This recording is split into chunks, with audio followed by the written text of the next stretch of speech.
Olá pessoal, seja bem-vindo ao canal. Nesse vídeo vou compartilhar dicas práticas para facilitar o seu diagnóstico. Então assista até o final do vídeo, já aproveita, deixa o seu like e se inscreva no canal para mais dicas preciosas.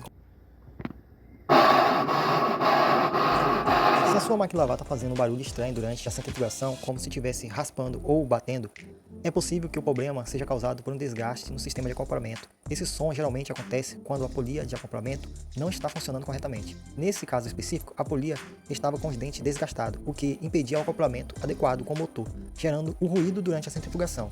Quando a polia perde a aderência e ela não consegue fazer a transferência de força de forma correta, e o barulho é reflexo disso. A solução é simples, substitui a polia danificada. Com essa troca, o barulho desaparece da máquina completamente e ela volta a funcionar. Essa dica é super útil para quem é técnico iniciante, pois resolve um problema simples e evita maiores complicações para o cliente.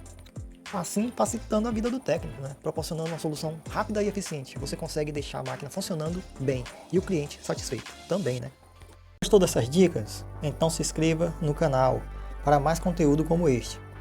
E se você quer dar um passo além e conquistar mais clientes, aumentar seus ganhos e tornar um expert no conserto de máquina de lavar, eu tenho uma ótima notícia para você. Eu recomendo o curso que está aí na descrição do vídeo, que vai do zero ao avançado, com certificado válido em todo o território nacional. Você vai aprender tudo o que precisa para se destacar no mercado de trabalho, com aulas práticas e focadas no dia a dia do técnico.